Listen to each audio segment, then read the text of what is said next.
Have you ever wondered what happens if you don't use airplane mode on your flight? It's a question that has sparked curiosity in many minds as we all have been told to switch our devices to airplane mode before takeoff. But why is it so important? Airplane mode, also known as flight mode, is a setting available on nearly all smartphones, laptops, and similar devices. When activated, it suspends many of the device's signal-transmitting functions, specifically the ability to send or receive calls or text messages or use data. It's not just a random rule set by the airlines, but it has its own set of reasons and implications. This intriguing feature has a lot more to it than what meets the eye. So, if you've ever been curious about what happens behind the scenes when you switch on that little airplane icon, or what might occur if you forget, you're in the right place. Stay tuned as we delve into the technicalities of what really happens when you don't switch your phone to airplane mode during a flight. There's a common myth that not using airplane mode can interfere with the airplane's systems. But how much of that is true? Now let's tackle this question head-on, shall we? Firstly, we need to understand what airplane mode actually does. In a nutshell, it suspends the signal-transmitting functions of your device. This means no calls, no text messages, and no data usage. It's like putting your device in a little digital bubble, where it can't communicate with the outside world. Now, on to the myth. There's this widespread belief that if you don't switch your device to airplane mode, it could potentially interfere with the aircraft's navigational and communication systems. Sounds scary, right? Well, the good news is, it's largely unfounded. While it's true that cell phones, in theory, can cause some level of interference with onboard radios, the reality is quite different. Modern aircraft systems are robust, well-shielded, and designed to withstand much more than the minor noise a cell phone might generate. In fact, even if every passenger on a jumbo jet were to make a call simultaneously, the potential interference would still be well within the safety margins set by aviation authorities. To put it simply, your phone is not going to cause a plane to suddenly fall out of the sky, so you can breathe a sigh of relief there.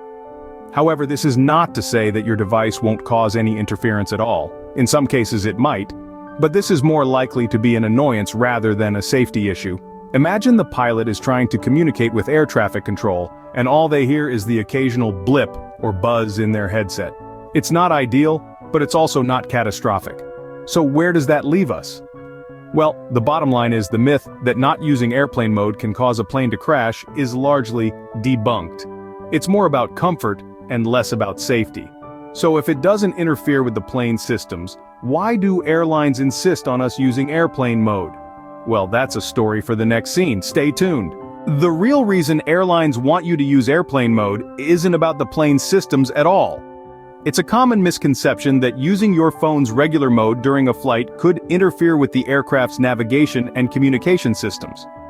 While it's true that electronic devices emit radio signals that, in theory, could interfere with aircraft systems, the actual risk is minimal. Instead, the real concern lies thousands of feet below the aircraft. As we go about our daily lives, our phones are constantly scanning for the nearest cell tower to connect to. This process is relatively straightforward when we're on the ground. However, when we're soaring above the clouds at hundreds of miles per hour, things get a bit more complicated. Imagine you're on a plane, cruising at an altitude of 35,000 feet. Your smartphone, unaware of its lofty position, continues its relentless search for a cell tower. Now, from this height and speed, your phone doesn't just connect to one cell tower, but multiple towers across a wide region on the ground. This could potentially overload these cell towers, causing disruption to the network on the ground. You might think, well, that's not my problem, let the cell companies deal with it. Fair point, but consider this. If everyone on your flight decided to ignore the airplane mode rule, we'd have hundreds of devices causing simultaneous disturbances to multiple cell towers. This could lead to significant network disruptions, affecting countless people on the ground who are just trying to go about their daily lives. It's also worth noting that the constant search for cell towers by your phone uses up a lot of battery power. So, using airplane mode can help save your battery, ensuring you have enough power left to watch that in-flight movie or listen to your favorite podcast. In a nutshell, the rule of using airplane mode during flights is more about consideration for others and less about the plane's systems. Now that we know why we're asked to use airplane mode, let's look at what happens if we don't. So, what happens if you decide to ignore the flight attendant's instructions and leave your phone off airplane mode? Well, let's start with the most immediate consequence you'd notice: a significant drain on your phone's battery. Your device, in its persistent quest to find a signal at 35,000 feet, will work overtime, leading to a rapid depletion of battery life. You might land at your destination with a phone that's as drained as you after a long-haul flight, and that's never a good start to a trip, is it? Next, let's talk about potential fines. Yes, you heard it right, fines. While it's rare and enforcement varies by airline, some do have policies that could hit your wallet if you're caught blatantly disregarding the flight mode rule. So instead of saving your money for that fancy dinner or exciting excursion at your destination, you might end up donating it to your airline. But it's not just about you and your phone. Consider the comfort of your fellow passengers. Imagine being in a quiet cabin when suddenly, a series of incessant pinging sounds fill the air. That's the sound of texts or emails coming through on a phone that's not on airplane mode. It's not exactly conducive to the peaceful flight environment we all crave, is it? Moreover, while the chances are slim, your phone's signal could potentially interfere with the aircraft's navigation and communication systems. It's a risk that most airlines aren't willing to take, and rightly so. Safety, after all, always takes precedence. Now you might be thinking, well, I've never used airplane mode and nothing's happened. And true, the chances of your phone causing a major issue are incredibly small, but why take the risk? Why drain your battery, potentially face fines, disrupt the comfort of other passengers, and even potentially interfere with aircraft systems?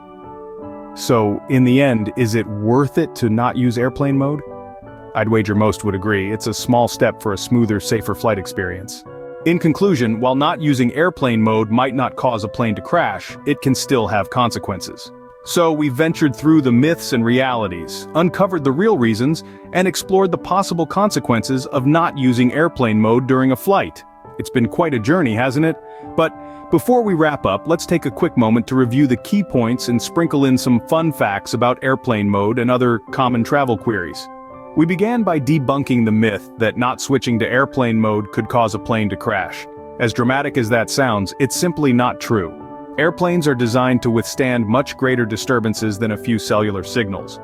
However, these signals can cause a mild nuisance by creating noise in the aircraft's communication system. Imagine trying to have a conversation while a band is playing in the background. Not the best scenario, right? That leads us to the real reason behind the airplane mode mandate. It's not about preventing catastrophic failures, but rather about minimizing potential interference with the aircraft's communication and navigation systems. It's a precautionary measure to ensure that pilots and air traffic controllers can communicate clearly and effectively. But what happens if you decide to flout the rules and keep your phone active during the flight? Well, aside from the potential for interference, you might also find your battery draining at an alarming rate as your phone desperately searches for a network while you're miles above the ground.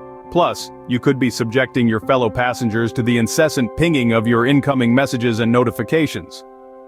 Not exactly the recipe for a peaceful flight, is it? Now let's sprinkle in some fun facts.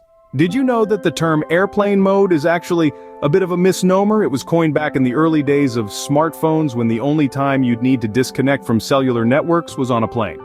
These days, the feature is useful in a variety of situations, like when you want to save battery, avoid distractions, or simply give your device a break from constant connectivity. And here's another common travel question.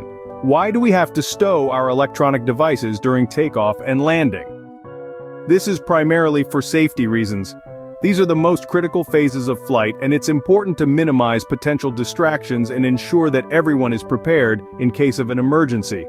So we've come full circle from myths to realities, reasons to consequences, and even a few fun facts along the way. The bottom line, airplane mode is more than just a switch on your device. It's a tool for ensuring a smooth and comfortable flight for everyone on board. So next time you board a flight, remember to switch to airplane mode, not just for your own convenience, but for the comfort of everyone on board.